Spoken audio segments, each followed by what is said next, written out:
Hello everyone, filler form app पर आप सभी का स्वागत है। मैं शिल्पी, पेपर टू एजुकेशन की फैकल्टी आप सभी का स्वागत करती हूँ। Hello everyone, filler form app पर आप सभी का स्वागत है। तो जल्दी से ज्वाइन हो जाइए ताकि हम लोग रिसर्च जो पढ़ रहे थे उसका पार्ट सी अभी कंप्लीट कर लें। उसके बाद पार्ट डी बचेगा, तो पार्ट डी को भी हमें जल्द से जल्द कंप्लीट करना है, ठीक है। तो चेक करती हूँ मैंने अभी क्लास इसलिए लिया ताकि मॉर्निंग में मैं नहीं ले पाई कुछ कारण से, और आप लोगों को भी देख लूँगी मैं कि कौन कौन अभी एक्टिव हैं क्लास के लिए। तो जल्दी से सब ज्वाइन हो जाइए, क्लास स्टार्ट हो गई है।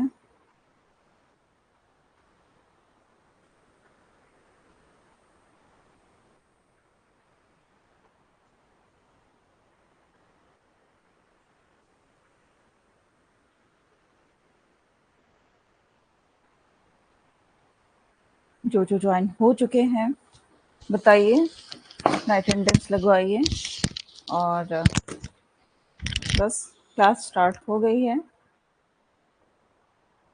Good evening ma'am, good evening Sayantani, कैसे हो आप? कैसी स्टडी चल रही है?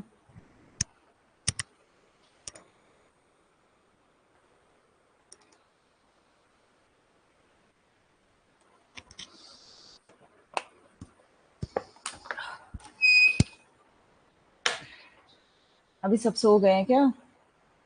सोना मना है, अब किसी भी टाइम में कभी भी क्लास ले सकती हूँ जब मुझे टाइम मिले, ठीक है।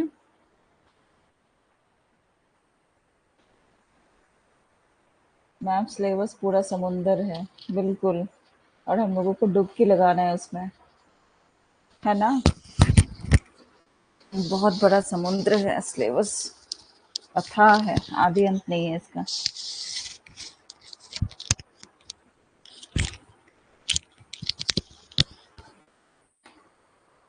चलिए, कोई बात नहीं, समुद्र है तो हम लोग तैरना सीख लेंगे, डूबेंगे क्यों, है ना। सिलेबस अथाह है तो रहे अथाह, हम लोग उसमें तैरना सीख लेंगे तो फिर हमारा कोई कुछ बिगाड़ नहीं सकता, ठीक है।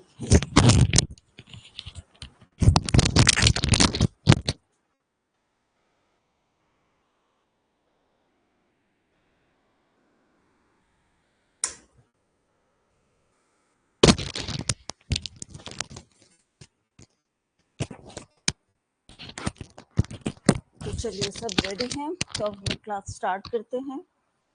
कौन कौन और ज्वाइन हुए हैं प्लीज़ बताइए। ये ऑफर है, बता देती हूँ मैं, नवरात्रा का।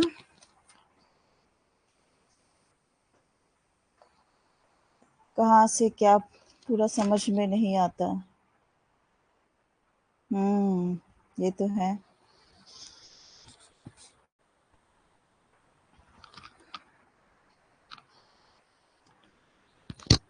ये अभी ऑफर चल रहा है फिलर फॉर्म ऐप पर, उसमें 9 अप्रैल से 12 अप्रैल तक की है ये। इसमें पेपर 1 या पेपर 2 लेंगे तो 1250 पड़ेगा। उसी तरह से लाइव क्लास के लिए अगर दोनों पेपर लेंगे तो 2000 रुपये, मॉक टेस्ट के लिए 249। उसी तरह से रिकॉर्डेड 999 में कोई एक पेपर मिल जाएगा।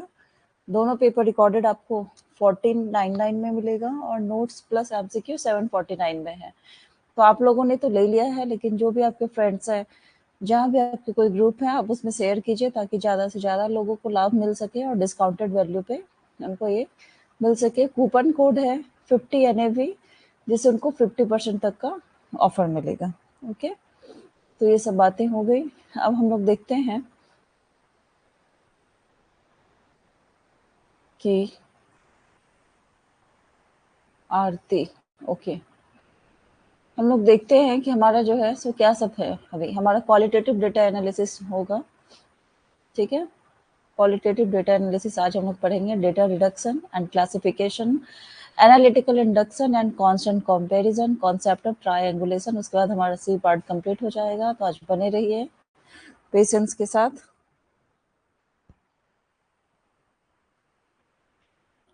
बहुत बढ़िया है। एकदम खुश रहना चाहिए। चाहिए, कोई टेंशन में नहीं रहना चाहिए, है ना? तो चलिए हिंदी में भी उसको देख लेते हैं हम लोग।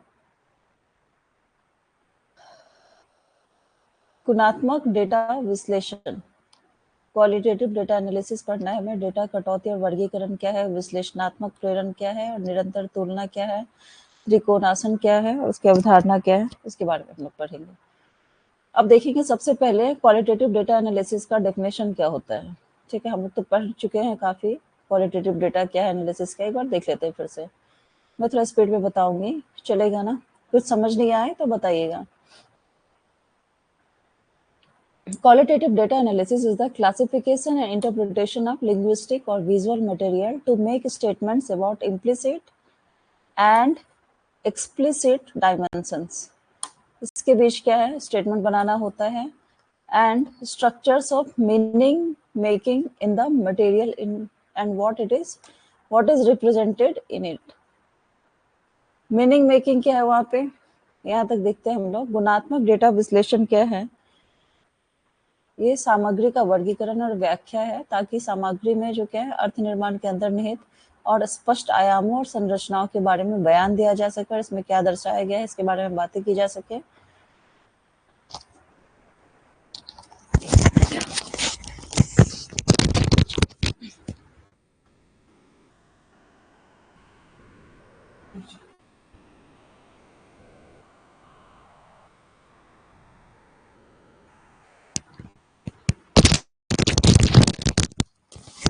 तो ये सब चलिए, ये सब देखते हैं जो जो इम्पोर्टेंट है उसको देखते हैं। मीनिंग मेकिंग क्या होता है, meaning making can refer to subjective और सोशल मीनिंग्स। क्या उसमें मीनिंग आएगा, सब्जेक्टिव मीनिंग आएगा या सोशल मीनिंग्स आएगा। तो ये गुणात्मक डेटा के बारे में बातें हैं। एम्स क्या होता है गुणात्मक डेटा का, ये है, मैं ये सब नोट्स दे दूंगी, आप लोग पढ़ लीजिएगा। ठीक है, अभी जो इम्पोर्टेंट चीज है उसको हम लोग देखते हैं।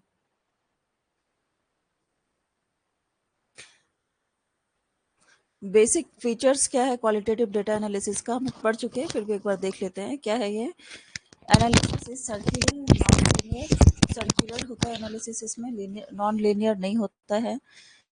और क्या है, आइटरेटिव एंड प्रोग्रेसिव है, क्लोज इंटरेक्शन होता है डेटा के साथ। डेटा कलेक्शन और एनालिसिस क्या है, सिमल्टेनियस होता है, एक साथ होता है। लेवल ऑफ एनालिसिस वेरीज होता है, यूजेस इन्फ्लेशन है, can be sorted in many ways. Qualitative data by itself has meaning. तो ये सब इसके क्या है, फीचर्स हैं। ये सब हम लोग पढ़ चुके हैं, इसलिए मैं स्पीड में ये सब बता रही हूँ क्या है। अब डेटा क्लासिफिकेशन कैसे, जैसे पब्लिक का डेटा है, इंटरनल डेटा है, कॉन्फिडेंशियल डेटा है। ठीक है, 3 तरह का डेटा होता है। एक पब्लिक का डेटा, पब्लिकली कोई भी चीज आप बोल देते हैं। कुछ इंटरनल डेटा होता है, कुछ कॉन्फिडेंशियल होता है जिसको कॉन्फिडेंशियल रखा जाता है। हम्म। तो इसी तरह से हम लोग रिसर्च में किस टाइप से डेटा क्लासिफिकेशन होता है उसको पढ़ेंगे। ठीक है, जैसे यहाँ पे क्या यूजर्स है, उसमें क्या है, यूजर्स किस किस में, टैबलेट्स, लैपटॉप्स, फिजिकल फाइल्स है, डेस्कटॉप है, मोबाइल से। ये एक तरह से समझाया गया डेटा क्लासिफिकेशन। उसको रिसर्च में कैसे हम लोग समझेंगे उसको हम लोग आगे देखते हैं। उसी तरह से डेटा क्या क्या हो सकता है,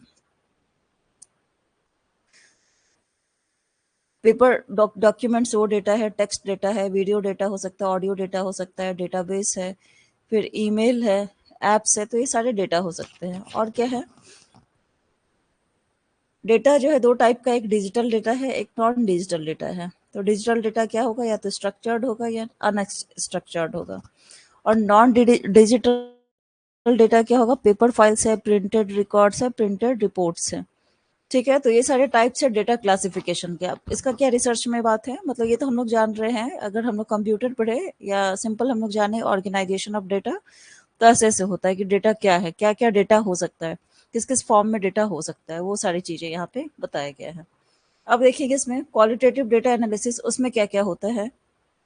उसमें पहले डेटा कलेक्शन होता है। डेटा कलेक्शन में क्या होता है, उसमें हम लोग देखते हैं ऑब्जर्वेशन, इंटरव्यूज, डॉक्यूमेंट, रिकॉर्डिंग, यहाँ से डेटा कलेक्शन होता है। ठीक है, ऑब्जर्वेशन से डेटा कलेक्शन होता है, इंटरव्यूज के द्वारा डेटा कलेक्शन होता है, डॉक्यूमेंट है और रिकॉर्डिंग है। ठीक है, उसके बाद डेटा रिडक्शन क्या होता है। डेटा रिडक्शन मतलब क्या है, सिलेक्शन होगा, फोकसिंग होगा, सिंप्लीफाइंग होगा, एब्स्ट्रैक्टिंग होगा, ट्रांसफॉर्मिंग होगा। अब डेटा रिडक्शन क्या, डेटा को रिड्यूस करना। अब कैसे रिड्यूस करना, ये सारे स्टेप्स हैं, इसको आगे हम लोग देखेंगे। फिर क्या है, डेटा डिस्प्ले होता है। कैसे डेटा डिस्प्ले होता है, या तो मैट्रिक्स में होता है, ग्राफ्स में होता है, नेटवर्क्स में होता है, चार्ट में होता है। हम लोग डेटा जो दिखाते हैं तो चार्ट चार्ट बनाते हैं ना, हम लोग जो कैलकुलेट की डेटा, इसके पहले हम लोगों ने क्या स्टार्ट पढ़ा, तो उसमें क्या हम लोगों ने देखा कि डेटा को कैलकुलेट कर रहे हैं, उसके बाद उसको दिखाएंगे हम लोग कि डेटा को कैसे डिस्प्ले कराना होगा ना, पाई चार्ट में, जो भी चार्ट में, हिस्टोग्राम में, फिर नेटवर्क के थ्रू दिखाएंगे, ग्राफ्स के थ्रू दिखाएंगे, मैट्रिक्स के थ्रू दिखाएंगे। तो इस तरह से हम लोग डेटा को डिस्प्ले करेंगे। उसके बाद कंक्लूजन क्या ड्रॉ होगा, उसके बाद कुछ ना कुछ तो ये इतना सारा जो कलेक्शन हुआ, डेटा कलेक्शन हुआ, फिर डेटा रिडक्शन हुआ, डेटा डिस्प्ले हुआ, उसके बाद उसमें कंक्लूजन आएगा, तो मतलब कुछ तो मीनिंगफुल आएगा, कंफर्म करेगा और कुछ वेरीफाई करेगा। तो ये सारी चीजें हैं, ये सारे फैक्टर्स हैं। कोई दिक्कत है यहाँ तक, आगे इसको एक्सप्लेन करें? आरती, सायंतनी, कोई प्रॉब्लम है, बताइए यहाँ तक।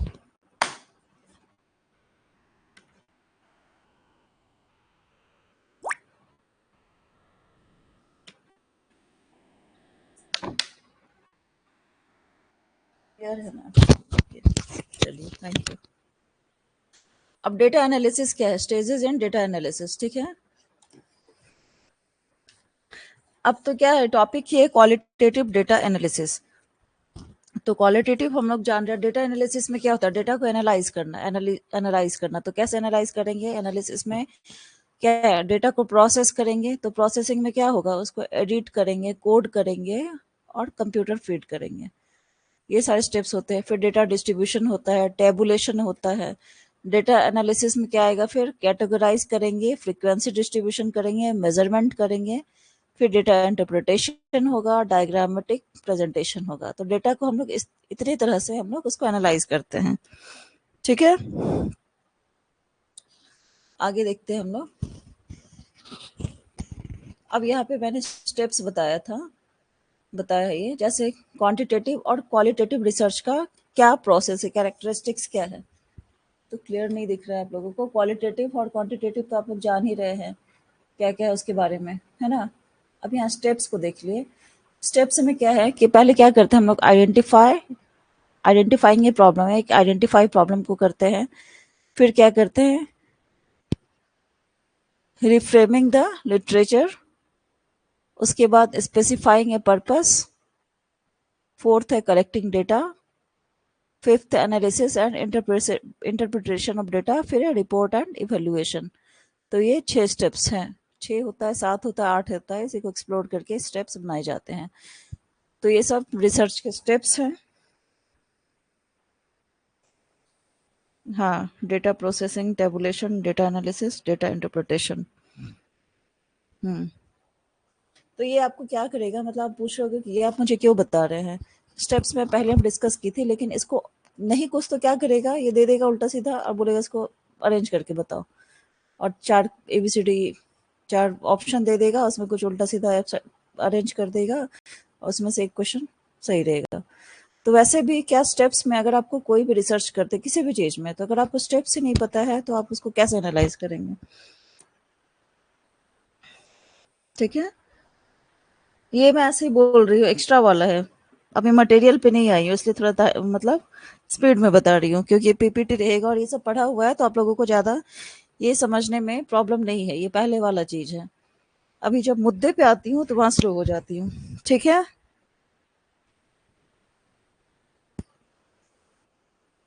अब देखते हैं हम लोग qualitative data analysis.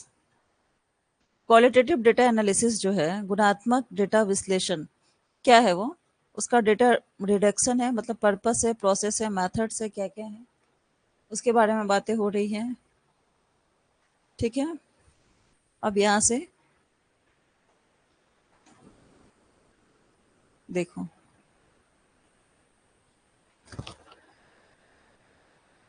Okay ma'am, as you wish. तो सबसे पहला क्या है, चलिए यहाँ से थोड़ा सा स्लो हो जाती हूँ, इसको भी मैं बाद में एक्सप्लोर की हूँ उधर, मतलब एक्सप्लेन की हूँ। एक्चुअली है क्या, थोड़ा सा टॉपिक बचा है सी पार्ट का, तो मैं चाह रही हूँ कि सी पार्ट कम से कम कंप्लीट हो जाए, है ना।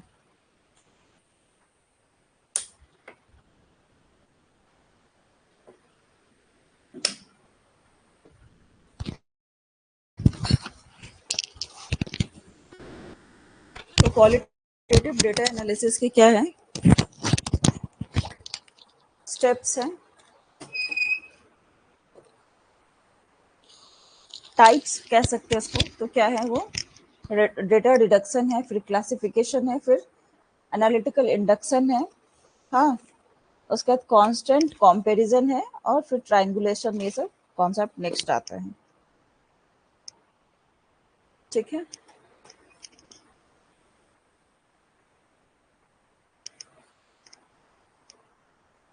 अब डेटा रिडक्शन क्या होता है उसके बारे में हम लोग जानेंगे।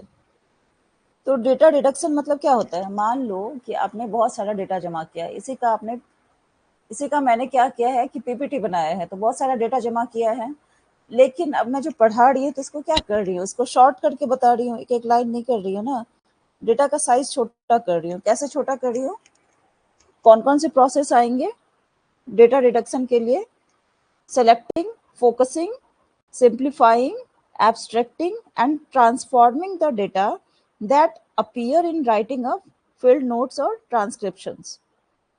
ठीक है, तो बहुत सारे मतलब डेटा को आप ऑर्गेनाइज कैसे करेंगे।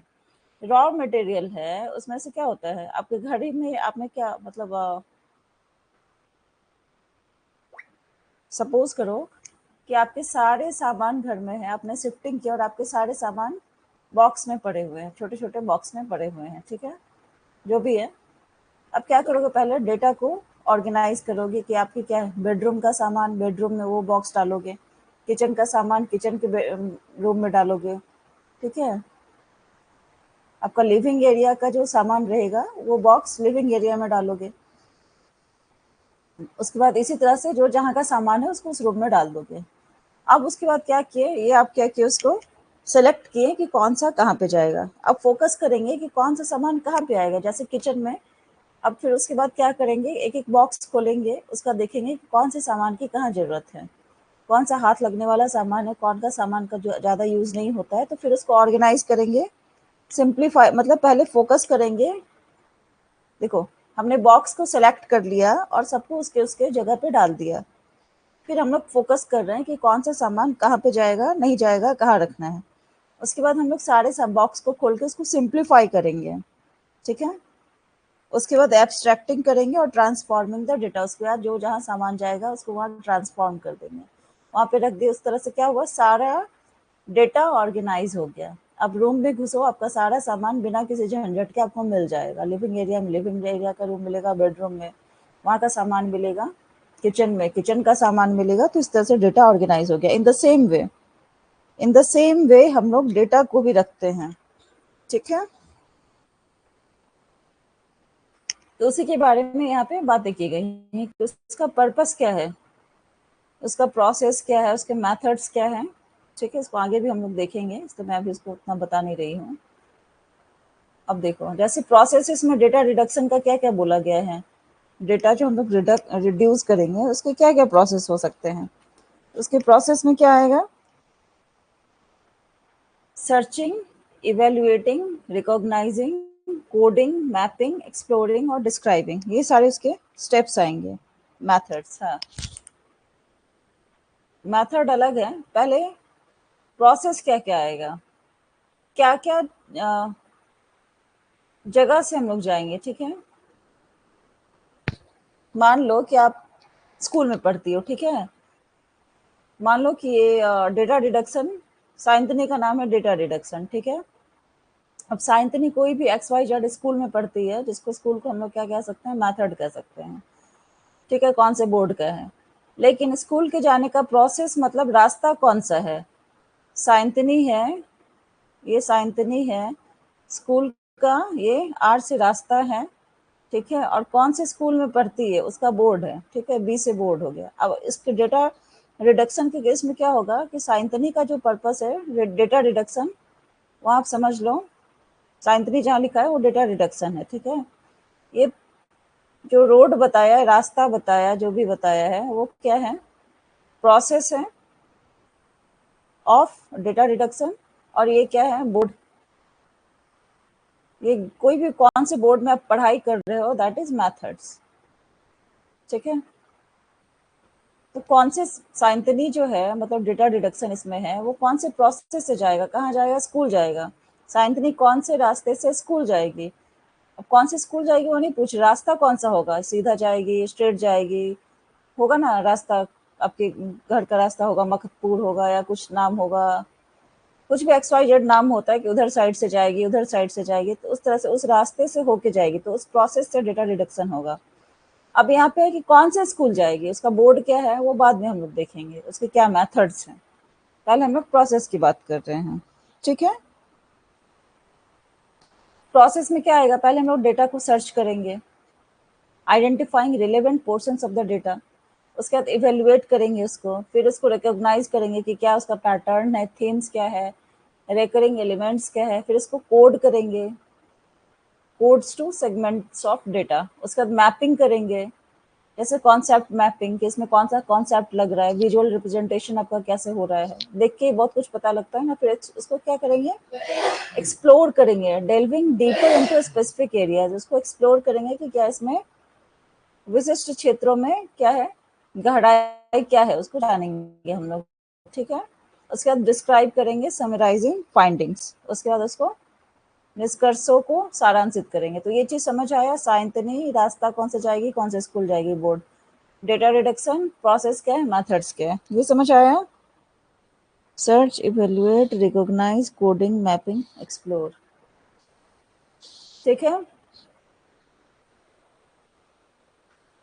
हाँ वही है, इसमें सर्चिंग हो गया आपका, इवेल्युएटिंग हो गया, सारे हैं मेथड्स इसमें, रिकॉग्नाइजिंग है, यस, कोडिंग है, मैपिंग है, एक्सप्लोरिंग है, और डिस्क्राइबिंग भी एक आएगा, ठीक है। क्लियर है इस एग्जाम्पल से, यस मैम। चलिए अब आगे देखते हैं हम लोग, मैथड्स क्या होगा डेटा डिडक्शन का, डेटा जो रिड्यूस करेंगे, या जो भी इसका रिडक्शन का जो प्रोसेस होगा, इसका क्या मेथड होगा, तो थीमेटिक एनालिसिस होगा, या कंटेंट एनालिसिस होगा, या कांस्टेंट कंपैरेटिव मेथड होगा, या फ्रेमवर्क एनालिसिस होगा, या ग्राउंडेड थ्योरी होगा। तो ये सारे मेथड्स उसके हो सकते हैं। ग्राउंडेड थ्योरी हम लोग डी पार्ट में पढ़ेंगे, ठीक है, तो इसलिए इसको अभी नहीं बताऊंगी, इसका डिटेल्स हम लोग का डी पार्ट में ग्राउंडेड थ्योरी है, जहाँ इसको डीपली पढ़ेंगे हम लोग। डेटा कटौती के क्या तरीके होंगे, थीमेटिक एनालिसिस का क्या हिंदी है, विषयगत विश्लेषण, मतलब आइडेंटिफाइंग रिकरिंग थीम्स, आवर्ती विषयों की पहचान करना। दूसरा है कंटेंट एनालिसिस, कंटेंट मतलब सामग्री का विश्लेषण करेंगे, पठन सामग्री का विश्लेषण करना। फिर है कांस्टेंट कॉम्पेरेटिव मेथड, लगातार उसको कंपेयर करेंगे, वो ऐसा मेथड होगा। लगातार तुलनात्मक विधि, लगातार तुलनात्मक मतलब क्या है, डेटा का तुलना होते रहेगा विभिन्न मामलों में। दो आदमी का कंपेयर करते हैं ना, अब मैं करूंगी कि सायंतनी है और एक आरती है, तो दोनों को कंपेयर करूंगी कि एक का हाइट कितना है, एक का वेट कितना है। उसी तरह से क्या है, डेटा जो है उसका तुलना, विभिन्न मामलों में डेटा की तुलना करेंगे, वो चीजें हैं यहाँ पे। फिर फ्रेमवर्क एनालिसिस मेथड है और ग्राउंडेड थ्योरी है। तो ये सारे मेथड्स हैं डेटा रिडक्शन के। क्लियर है यहाँ तक?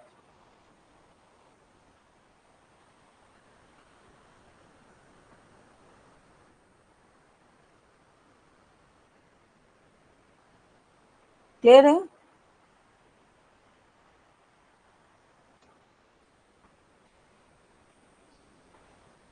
तो हम लोगों ने क्या क्या पढ़ा है अभी तक, क्वालिटेटिव डेटा एनालिसिस पढ़ा है, क्वालिटेटिव डेटा क्या है, डेटा एनालिसिस क्या है, फिर पढ़ा हमने डेटा रिडक्शन क्या है, फिर उसका क्लासिफिकेशन भी पढ़ा कि कैसे हम लोग क्लासिफाई करेंगे। अब देखेंगे हम लोग एनालिटिकल इंडक्शन, एनालिटिकल इंडक्शन क्या होता है। यस मैम, चलिए।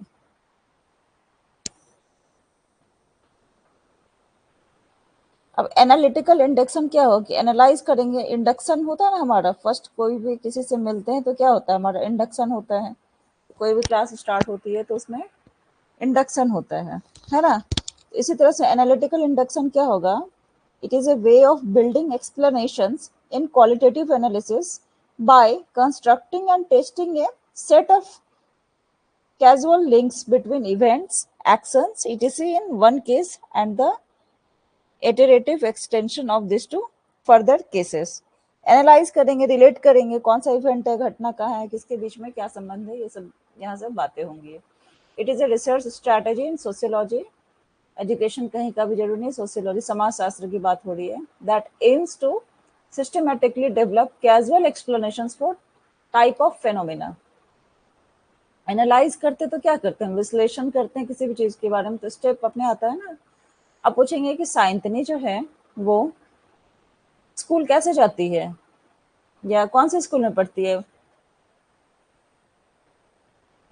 अच्छा, ऐसा क्वेश्चन पूछ सकते हैं कि साइंतनी का डेली रूटीन क्या है, तो ये क्या होगा इसमें, systematically develop casual explanation. Systematically क्या एक्सप्लेनेशन होगा,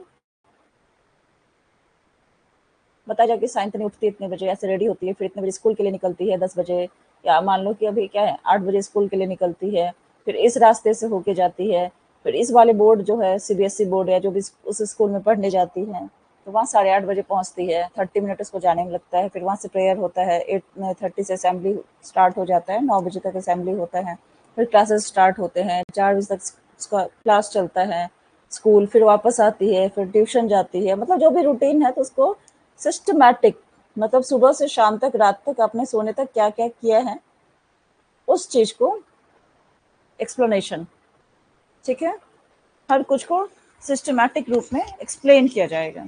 कोई भी घटना को, आग लगी तो कैसे लगी, या कोई भी चीज है, किसी भी घटना को जब बोला जाता है, इसका उद्देश्य क्या है, घटनाओं के प्रकारों के लिए व्यवस्थित रूप से कारण स्पष्टीकरण विकसित करना है, क्या कारण है इसको बनाना है, बताना है, ठीक है। अच्छा, यहाँ पे एक इम्पॉर्टेंट क्या है, Florian Znaniecki first popularise this approach in 1934। ये एनालिटिकल इंडक्शन अप्रोच को एफ जेड ऐसा शॉर्ट में याद कर सकते हैं हम लोग। जैसे ए टू जेड, ए इसका एनालिटिकल है, इसका लास्ट में क्या आएगा, जेड, ए टू जेड हम लोग पढ़ लिए, ठीक है। तो ए टू जेड ऐसा याद हो जाएगा, एनालिटिकल इंडक्शन, और एफ जेड इनका नाम से हम लोग निमोनिक बनाएंगे। उन्होंने इस जो एनालिटिकल इंडक्शन है उसको पॉपुलराइज्ड किया कब, 1934 में, ठीक है। Systematically develop casual explanation explain for types of phenomena, हाँ बिल्कुल, ठीक है। ए टू जेड हो गया, पिलर फॉर्म का ए टू जेड स्किल है ना, वैसे ही इसको हम कैसे याद करेंगे, analytical induction F Z, A to Z में आ गया। अगर आपको ए टू जेड ही याद रहेगा तो ऑप्शन में आया एफ जेड, तो आप टिक आउट कर लेंगे, है ना। आगे देखते हैं हम लोग, फ्लोरियन जेनानिकी, ठीक है। प्रोसेस क्या आएगा इसमें,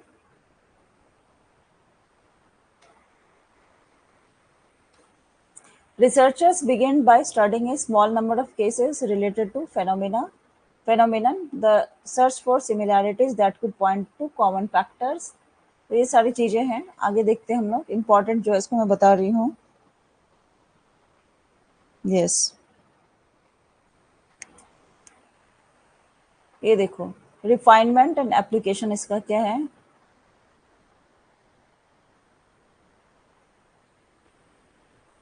हॉवर्ड एस बेकर क्या किए हैं कि marijuana के उपयोग के अध्ययन में भी इस पद्धति का उपयोग किए,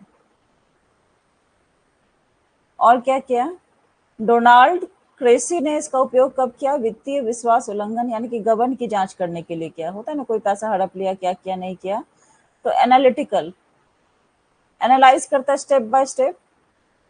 तो यहाँ देखो,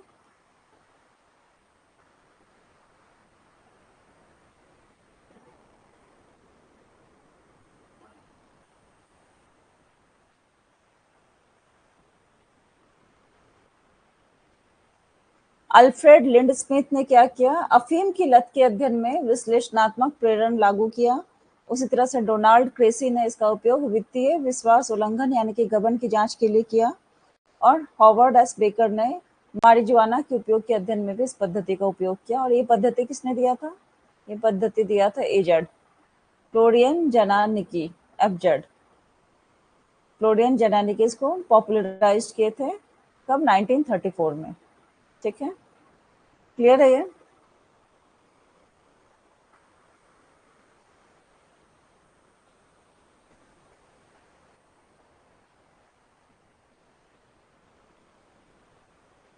अब क्रिटिसिज्म है इसका एंड वेरिएशंस क्या है। क्रिटिसिज्म क्या है? Analytical induction has pressed criticism particularly regarding its ability to discover necessary but not sufficient conditions for the production of the investigated phenomenon। मतलब कि विश्लेषणात्मक प्रेरण, मैम ये रिसर्चर है, हाँ हाँ,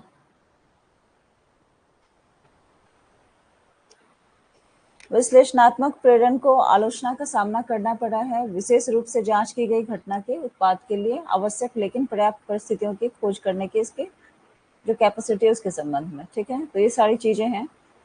आगे हम लोग देखते हैं कांस्टेंट कंपैरिजन क्या है। नेक्स्ट टर्म है कांस्टेंट कंपैरिजन। नाम से ही क्या लगता है कि कॉन्स्टेंटली इसको कंपेयर किया जाता होगा, है ना।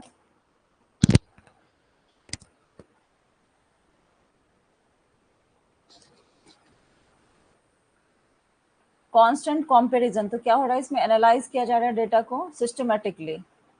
किसमें है ये? पावरफुल क्वालिटेटिव रिसर्च मेथड में है। कांस्टेंट कंपैरेटिव मेथड जो है उसको कौन दिए हैं? Glaser and Strauss and is closely associated with grounded theory methodology.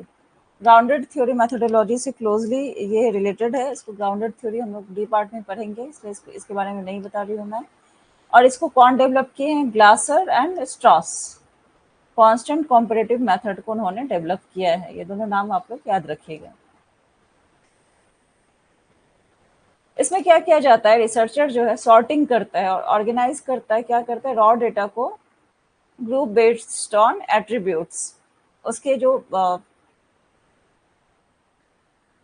क्रमबद्ध और व्यवस्थित तरीके से उसको क्या करता है? रॉ डेटा को ऑर्गेनाइज करता है। कंप्यूटर में हम लोग क्या पढ़ते हैं ना, difference between data and data, है ना। दोनों का स्पेलिंग क्या है? सेम है, लेकिन दोनों में क्या डिफरेंस है? एक सिंगुलर है, एक प्लूरल है, ऐसा कुछ है। और क्या डिफरेंस है बताइए?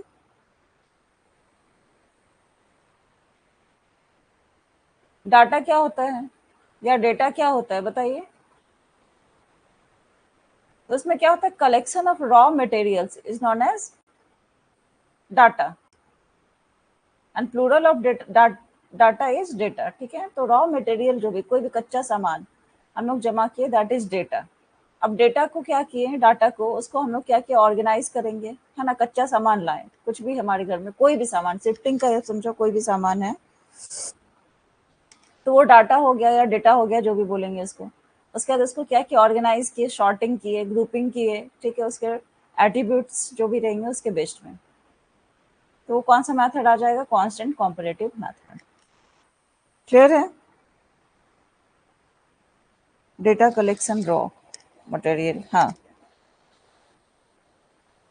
ये सारे स्टेप्स है, उसके प्रोसेस हैं। Collecting data, comparing constantly, identifying patterns, theory development. ये तो सभी में हम लोग करते हैं। कोई भी डेटा कलेक्ट करते हैं, उसका देखते हैं, उसको कंपेयर करते हैं, फिर उसका पैटर्न जानते हैं कौन से पैटर्न का है, फिर उसका थ्योरी डेवलप करते हैं। तो ये सारी चीजें हैं। फिर एप्लीकेशंस क्या है? सोशियोलॉजी, एंथ्रोपोलॉजी, साइकोलॉजी, सब में उसका यूज होता है। इसमें डेटा सिस्टमैटिकली कंपेयर होता है, preventing potential disregard based on thematic grounds. तो ये सारी चीजें हैं इसमें।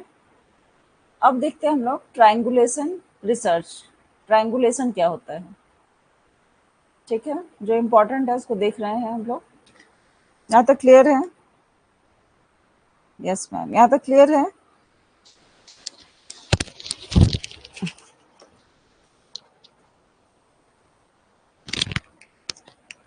हाँ, तो क्या हमने पढ़ा है अभी जस्ट? हमने पढ़ा है कांस्टेंट कंपैरिजन। किसका? कांस्टेंट कंपैरिजन मेथड, उसके बारे में हमने पढ़ाई की है। स्ट्रॉस एंड कॉर्बिन इसको दिए हैं।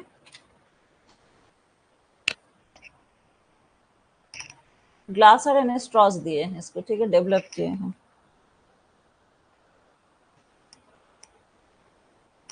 अब क्या है कि 1990 में स्ट्रॉस और कॉर्बिन, ठीक है,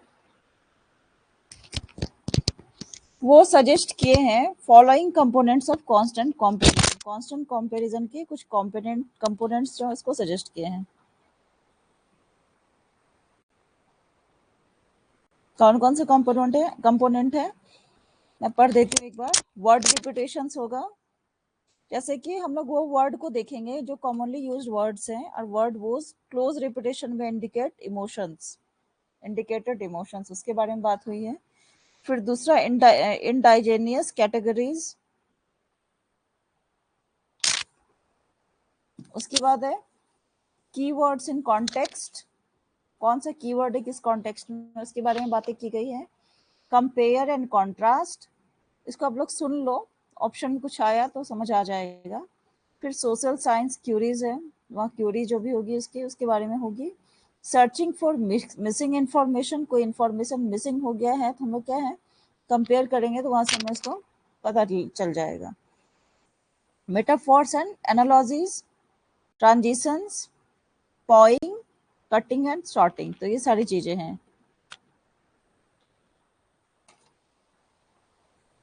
क्लियर है इधर तक? यहाँ से तो नेटवर्क ठीक है, अभी ठीक है आ रहा है आपका? साइंतनी, आरती,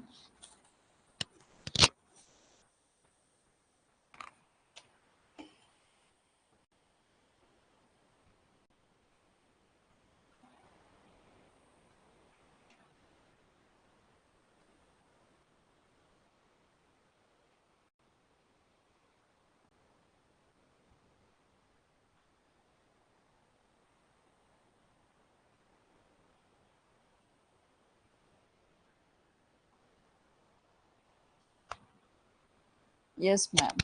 चलिए तो स्टार्ट करते हैं, ट्राइंगुलेशन क्या होता है।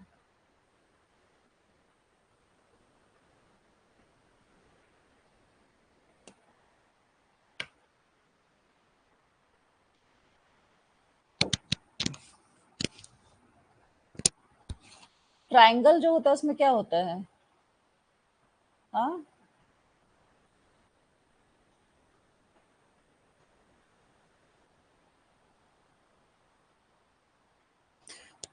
मान लो ट्राइंगल से आया है ना ट्राइंगुलेशन, तो 3 एंगल इसमें, 1 2 3। तो कोई भी चीज, कोई भी एंगल का वैल्यू जानने के लिए हम तीनों एंगल को देखते हैं। मतलब किसी एक एंगल को पकड़ के नहीं, एक से ज्यादा एंगल को लेके हम लोग बातें करते हैं, तिनकोना, ठीक है। उसी तरह से ट्राइंगुलेशन में क्या होता है, ट्राइंगुलेशन मीन्स क्या होता है, using more than one method to collect data on the same topic.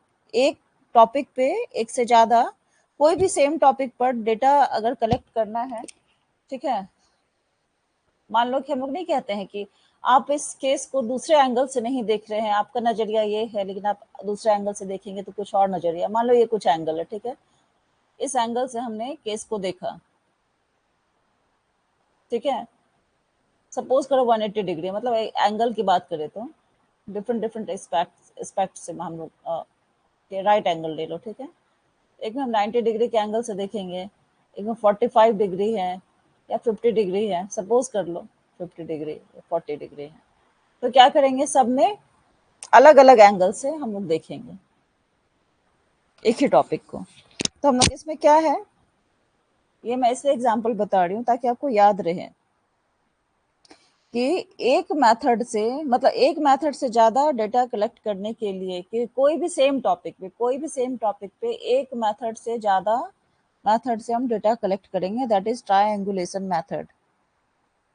किसी भी चीज के लिए एक एस्पेक्ट नहीं देखेंगे, अलग अलग तरह से, ठीक है। इसका यूज हम लोग कहाँ करते हैं, क्वालिटेटिव और क्वांटिटेटिव स्टडीज में करते हैं। इसमें क्या होता है, triangulation involves using multiple data sets, methods, theories और investigators to address a research question को, कोई टॉपिक को अलग अलग तरह से देखना। हाँ बिल्कुल, अलग अलग एस्पेक्ट से देखेंगे, है ना। कभी मान लो कि आप किसी के बारे में बोल रहे कि वो गलत है, तो आपके नजरिया से देखेंगे हम तो लगेगा कि हाँ वो सामने वाला गलत है, लेकिन सामने वाला का नजरिया देखेंगे तो लगेगा कि वो भी सही है ना। तो हर किसी का एस्पेक्ट अलग अलग होता है, तो उसी तरह से हर नजरिए से देखेंगे, हर मतलब एक मेथड से ज्यादा तरीके से, 2 3 4 जो भी मेथड रहेंगे उससे हम सेम टॉपिक पे डेटा कलेक्ट करेंगे। This is the fact, okay. Triangulation is the use of two or more methods of data collection in the study of some aspects of human behavior. Behaviour में भी इसका होता है data collection के लिए। इससे क्या होता है, ट्रायंगुलेशन में innovation and in conceptual framing होता है ना, it can be used to produce innovation in conceptual framing. ठीक है, क्वालिटेटिव, हाँ।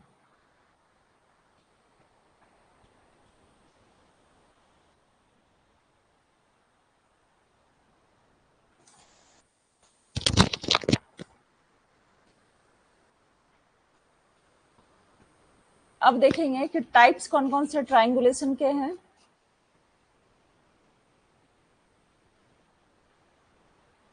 डेटा ट्रायंगुलेशन है, ठीक है,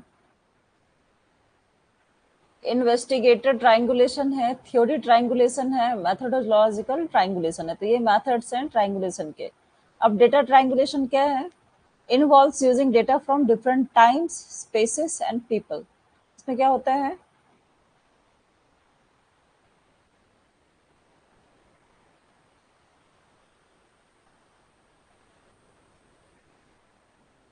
इसमें जो है हम लोग डेटा कहाँ से कलेक्ट करते हैं, अलग अलग टाइम में, अलग अलग स्पेस में और अलग अलग पीपल से। जैसे conducting in depth interviews with various stakeholders, parent, teachers and children to understand the phenomena. कोई भी घटना को, जैसे मुझे याद आ रहा है कि मेरे स्कूल में क्या हुआ था, मेरे क्लास में एक किसी लड़की का क्या हुआ कि उसके बैग से एक बुक चोरी हो गया। ठीक है, बुक चोरी हो गया, तो उसके बाद पर्टिकुलर वो किसी के बारे में बोल रही थी कि मैम ये जो है आज क्लास में मेरे से पूछ रही थी कि तुम्हारा बुक ये है, तो मुझे एक दिन के लिए जाने के लिए मतलब दोगी, तो ये मुझे नहीं दी, तो इसका मतलब है कि यही बुक चुराई है। ठीक है, तो उसका इस्पेक्ट ये हो गया। उसके बाद ये बहुत बड़ा इशू बन गया था कि हाँ यही चोर है, चोर है। मतलब किसी को ब्लेम नहीं करना चाहिए, लेकिन वो अब बोल रही कि यही ली है। अब उसके जो फ्रेंड है वो भी बोल रहे हैं कि हाँ मैम ऐसा हुआ था, यही ली होगी।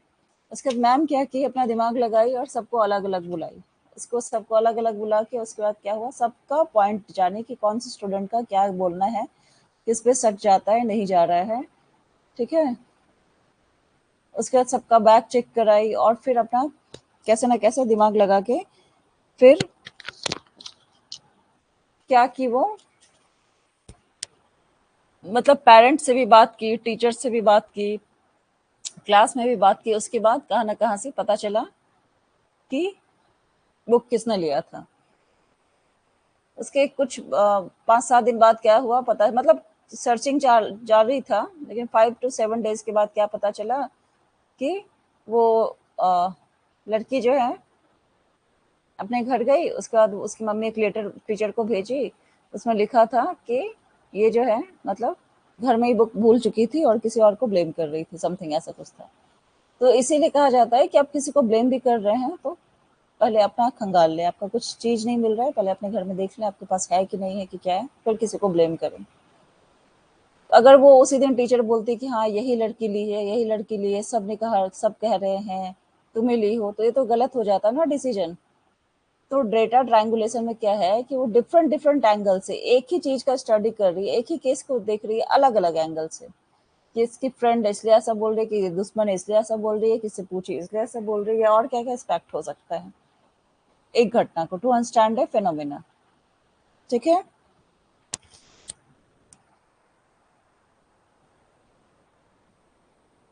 डेटा ट्रायंगुलेशन देते लेना है, डेटा लेना है अलग अलग, पब्लिक से लेना है, कोइंसिडेंट के बारे में जानना है, ट्रायंगुलेशन डेटा। ठीक है, हाँ।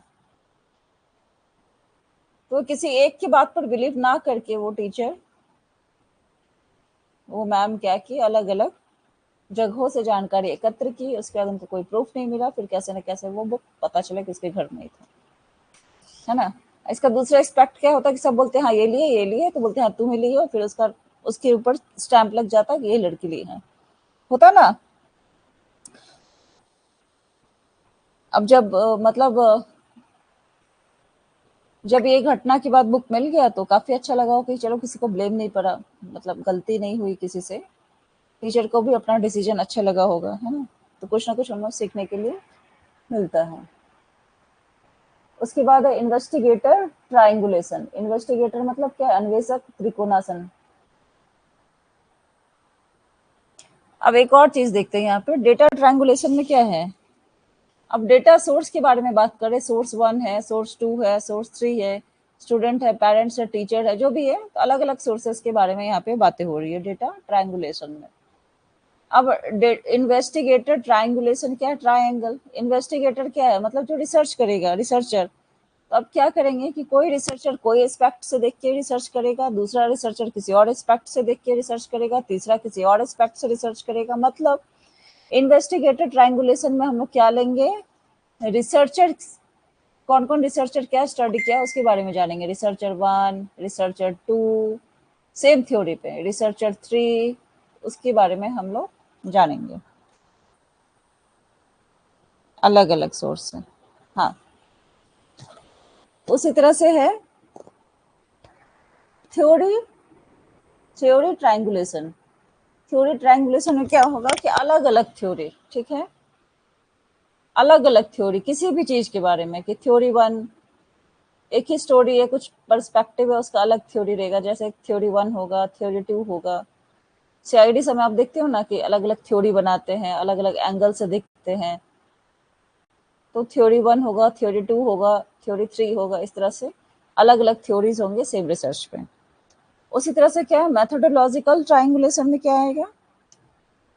इसमें मेथड आएंगे, या तो क्वालिटेटिव मेथड आएंगे या क्वांटिटेटिव मेथड आएंगे। मेथड में यही आएंगे, या मिक्स्ड आ जाएंगे, क्वांटिटेटिव या दोनों का कंबाइंड आ जाएगा, Q प्लस Q, मिक्स्ड। तो मैथोडोलॉजिकल में मेथड्स आएंगे। ठीक है, क्लियर है यहाँ तक? क्लियर है?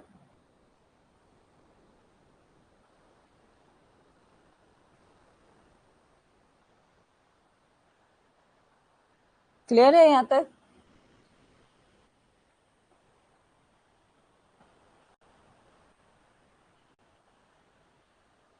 ये उसी सब का एग्जाम्पल है।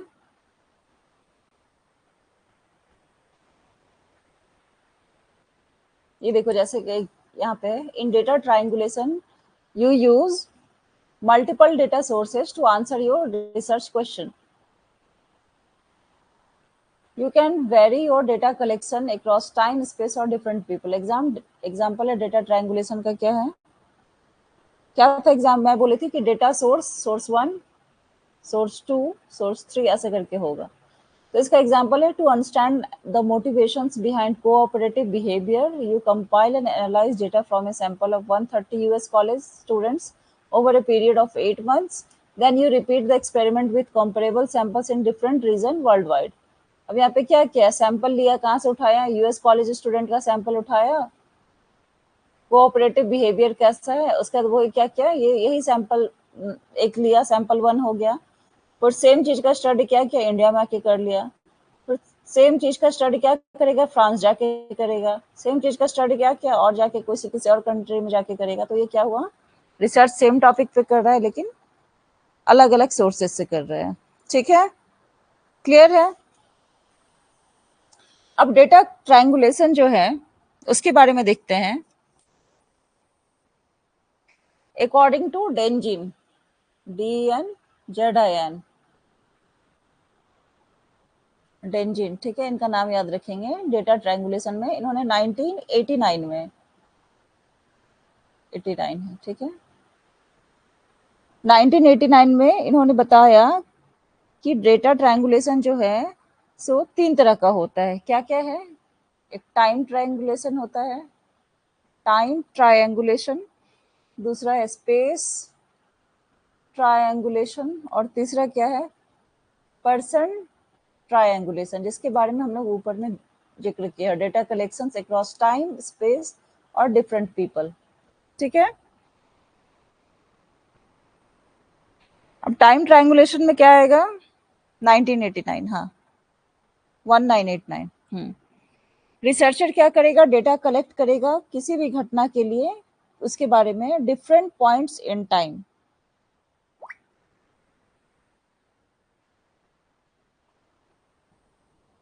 उसी तरह से स्पेस ट्राइंगुलेशन है, it consists of collecting data eight more than one site. और उसी तरह से पर्सन ट्राइंगुलेशन है, तो अलग अलग पर्सन पे होगा।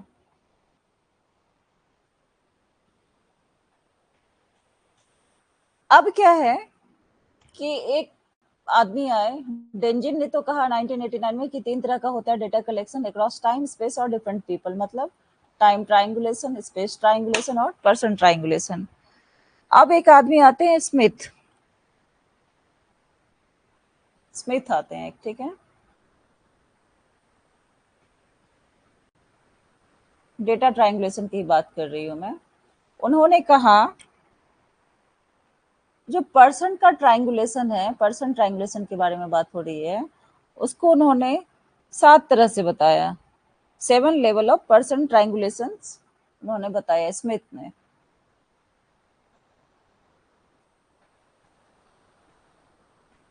टी फॉर टाइम ट्राइंगुलेशन, ये देखो टाइम लिखा हुआ है ना।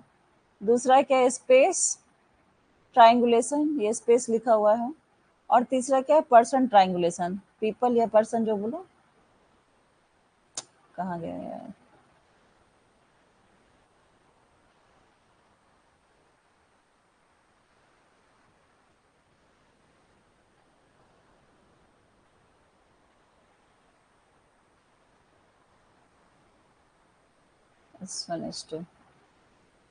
हाँ ठीक है।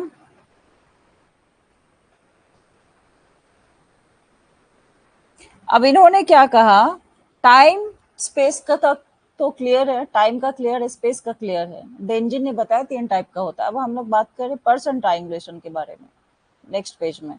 तो स्मिथ ने बताया कि पर्सन ट्राइंगुलेशन जो है वो 7 टाइप का होता है।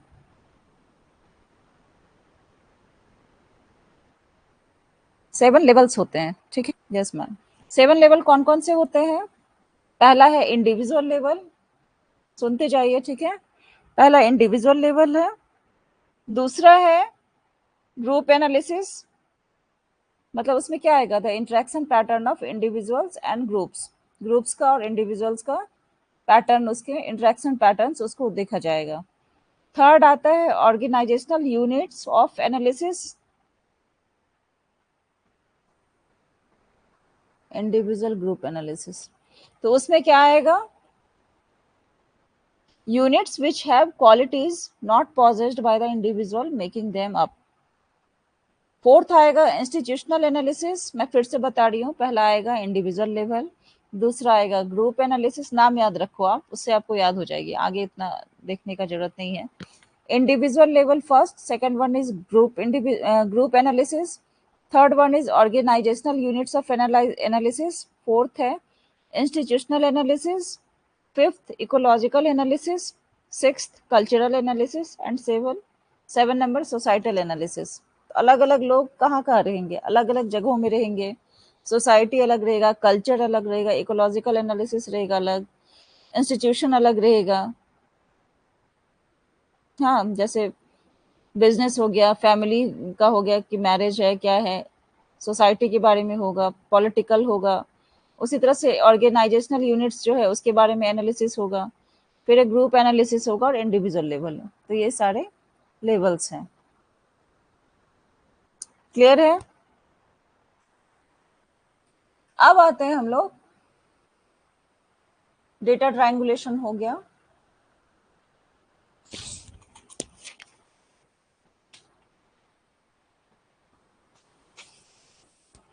क्लियर है यहाँ तक?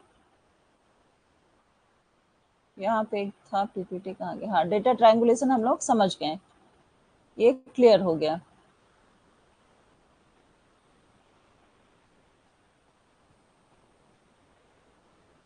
हम टाइप्स ऑफ ट्रायंगुलेशन में डेटा ट्रायंगुलेशन हमारा क्लियर है मैम, क्लियर है बहुत अच्छे से, थैंक यू। चलिए अब नेक्स्ट हम लोग देखते हैं, डेटा ट्रायंगुलेशन हो गया, अब इसके बारे में बात करते हैं, मैथोडोलॉजिकल ट्रायंगुलेशन, मतलब मेथड के बारे में बात होगी।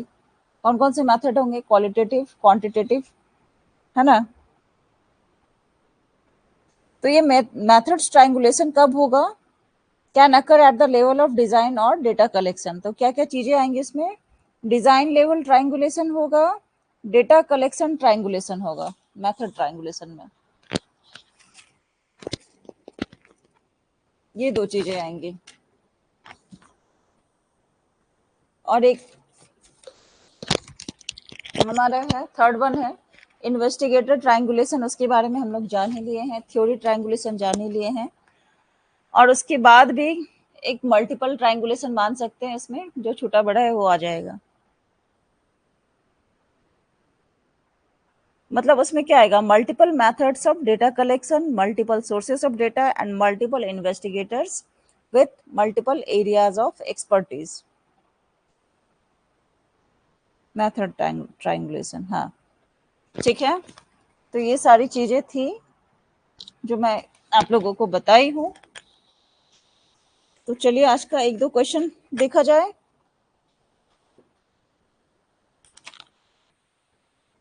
एक दो क्वेश्चन देखा जाए, यस या नो?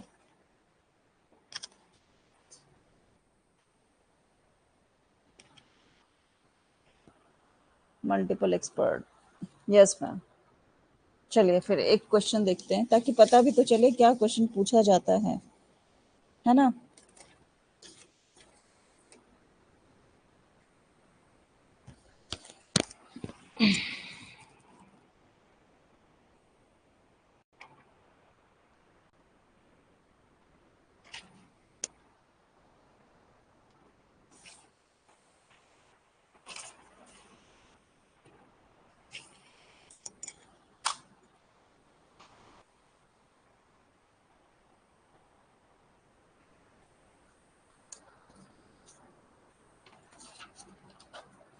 चलिए तो इसमें हम लोग देखते हैं क्वेश्चन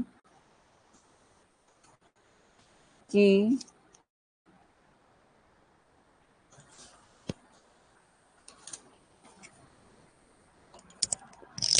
एक मिनट, इंटरनेट का कुछ इशू आ रहा है क्या?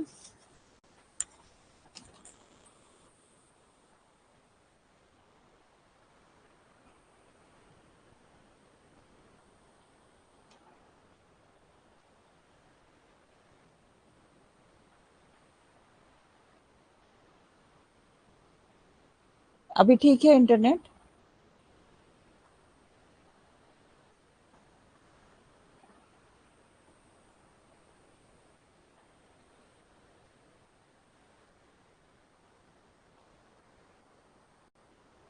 अभी इंटरनेट ठीक है? हाँ मैम, बहुत ठीक है। हाँ मैम, ठीक है, ओके। चलिए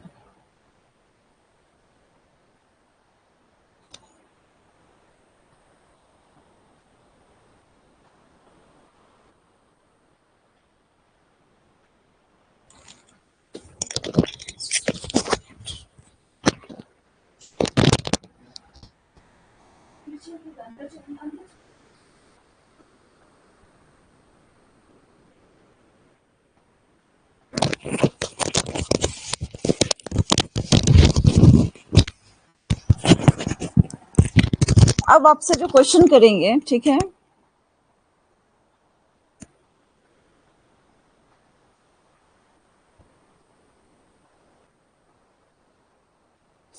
डेटा ट्रायंगुलेशन तो हम लोग समझ लिए, उसका क्या क्या मेथड है वो समझ लिए। अब यहाँ पे थोड़ी चीजें हैं कि क्या क्या चैलेंजेस आएंगे, ठीक है। मेथड्स का नाम पूछेगा मैक्सिमम आपसे, बताइए तो। मेरा क्वेश्चन है, मैं भी अभी बहुत बार रिपीट की हूँ कि इन्वेस्टिगेटिव ट्रायंगुलेशन में क्या आएगा, किसको कंपेयर करेंगे, बताइए। ये सब एग्जाम्पल है मैं जो बताई हूँ।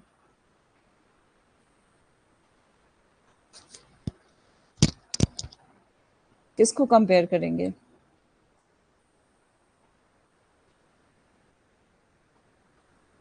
मैम थ्योरी का किसको? इन्वेस्टिगेटर, रिसर्चर, इन्वेस्टिगेट मतलब रिसर्चर, रिसर्चर को करेंगे ना, रिसर्चर वन, रिसर्चर टू, ठीक है। थ्योरी ट्रायंगुलेशन में क्या होगा? किसका कंपैरिजन होगा अलग अलग? क्या बताइए?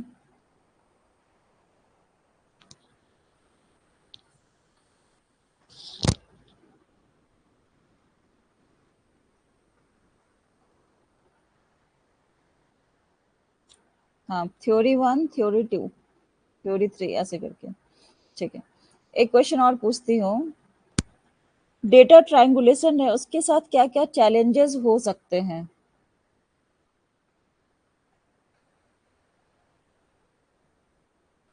और उसको एड्रेस कैसे किया जा सकता है? बताइए।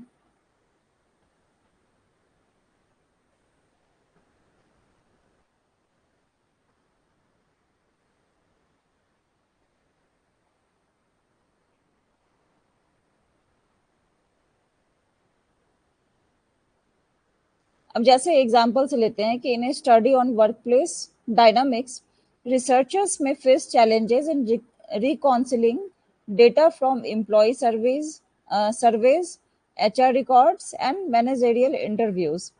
तो क्या होगा वहाँ पे? Addressing these challenges may involve cross validating findings and conducting additional analysis to ensure consistency.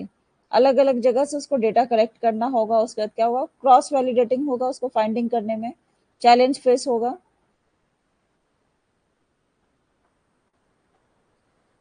अच्छा, एक और इसमें कुछ बताना था।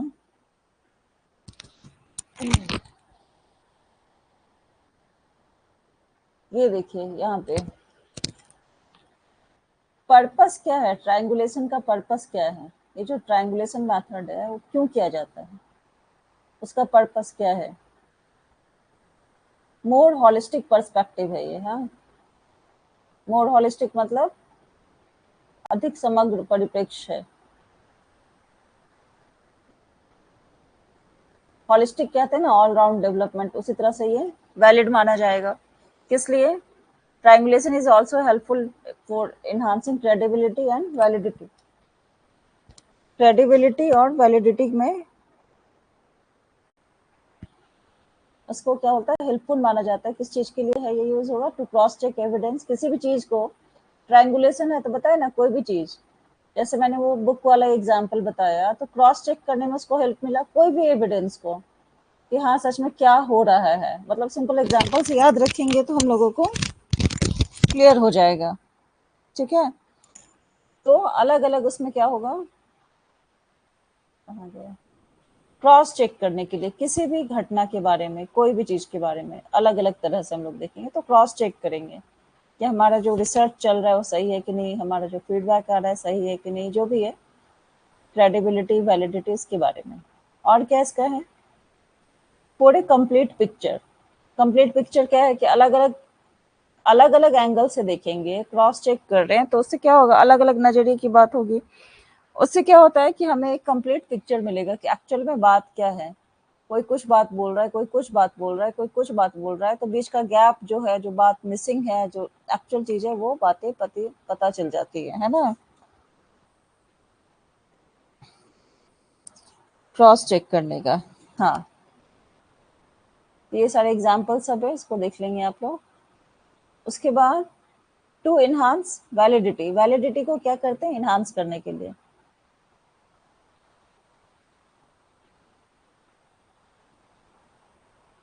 ठीक है, अब pros and cons of triangulation research के बारे में जानेंगे। तो इसका प्रॉज क्या है? पक्ष और विपक्ष के बारे में बातें जानेंगे। तो ये क्या है? रिड्यूसेस बायस। ये जो है पूर्वाग्रह को क्या करता है? कम करता है। मतलब किसी भी चीज के बारे में किसी वन साइड, किसी एक की बात पे जाके वो फंसता नहीं है, हर कुछ हर पहलू को देखता है, उसके बाद उसमें वेल राउंड लुक है ये, हर तरह से देख के फिर ये कोई रिजल्ट निकालता है। ये इसका प्रॉज हो गया। दूसरा क्या है? Stabilising credibility and validity. Different methods क्या करते हैं इसमें? कंबाइन करते हैं, डेटा सोर्स अलग अलग होता है, थ्योरीज अलग अलग इन्हांस करते हैं, तो उससे क्या होता है? क्रेडिबिलिटी और वैलिडिटी हमारे रिसर्च का इन्हांस होता है, स्टैब्लिश होता है, बढ़ता है। ठीक है, अलग अलग ओपिनियन देता है, वन साइड नहीं है। हाँ, अब इसका कॉन्स भी तो होगा कुछ, इसका मतलब विपक्ष की भी बातें होंगी, पक्ष की बातें तो हम लोग देख लिया, विपक्ष की बात क्या होगा। अब अलग-अलग मेथड यूज़ करेंगे, अलग-अलग लोगों के विचार देंगे, ट्रायंगुलेशन मेथड यूज़ करेंगे, ठीक है? तो उसमें क्या होगा, टाइम ज़्यादा लगेगा ना। हर आदमी का पक्ष देखेंगे, अलग-अलग तरीके से सोचेंगे, हर आदमी के पहलू को देखेंगे। तो ये सब क्या है, टाइम कंज्यूमिंग है, वेरी टाइम कंज्यूमिंग। उसके बाद क्या है, इनकंसिस्टेंट है ये, मतलब असंगत है। कभी-कभी क्या होता है कि बहुत सारे डेटा, मतलब अब सीआईडी में देखते होगे ना कि बहुत सारा केस ऐसा है, या मूवी सब में देखते होगे कि कितना सारा देखता है ना कि पुलिस सब है, उसका बहुत सर्च किया, अलग-अलग मेथड से जाके ट्रायंगुलेशन मेथड उसको जाके सर्च किया, कुछ किया, रिसर्च किया, लेकिन एक स्टेज पे जाके उसको कुछ समझ नहीं आ रहा है। मतलब जो भी डेटा सोर्स उसको अलग-अलग मिल रहा है, जो भी वो इन्वेस्टिगेट किया है, जो भी मेथड से किया है, जो भी इसको पता चला, उसका उसको क्लियर पिक्चर नहीं दिख रहा है। हाँ, कुछ भी क्लियर नहीं हो रहा है, इनकंसिस्टेंट हो रहा है। तो उस केस में क्या होता था, मतलब देखते हैं लोग मूवी में कि क्या होता है कि केस को क्लोज कर देता है कि हमें कुछ समझ ही नहीं आ रहा है, पता नहीं क्या चल रहा है, कुछ भी क्लियर नहीं है, तो हम लोग आगे कुछ नहीं कर सकते हैं, है ना? तो ये क्या है, योर डेटा में बी इनकंसिस्टेंट और कॉन्ट्राडिक्ट ईच अदर। तो ये इसका नेगेटिव चीज है।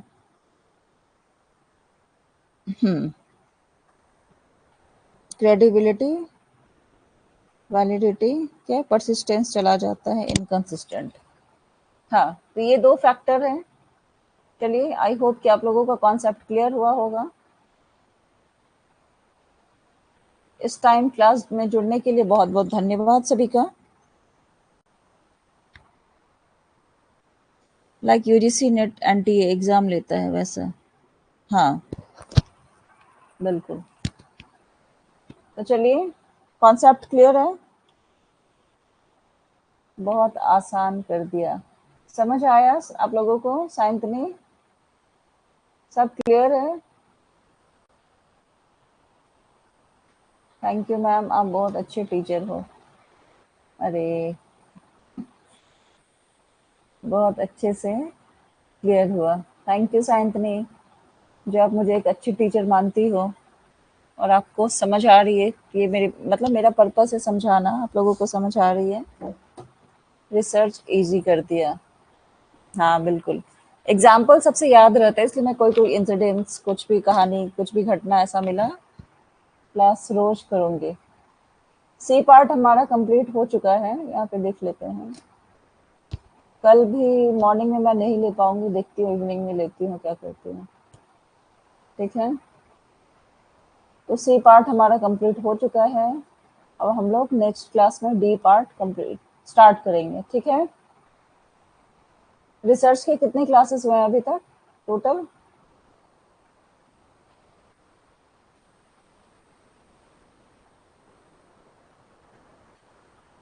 हाँ, मैं क्लास के पहले मैसेज डाल दूंगी। 17 हो चुके हैं आज लगा के। ओके, ठीक है। 3 क्लास और लगेगा, 20 क्लास में ये कंप्लीट हो जाएगा डी पार्ट। उसके बाद हम लोग कुछ और स्टार्ट करेंगे। इसमें टाइम देना ज़रूरी है क्योंकि छोटी-छोटी बातें हैं रिसर्च में, जिसको नहीं समझे तो हम लोगों को काफ़ी प्रॉब्लम हो जाएगा। स्टैट था, मैथ्स भी समझना, उसको भी ज़रूरी था। ठीक है, चलिए फिर नेक्स्ट क्लास में मिलते हैं हम लोग। तब तक के लिए बाय बाय, टेक केयर। ओहो, बैटरी लो, चलिए कोई नहीं। गुड गुड नाइट, मिलते हैं हम लोग नेक्स्ट क्लास में। मैं वाइंड अप करती हूँ। Bye everybody, good night everyone, bye bye, take care.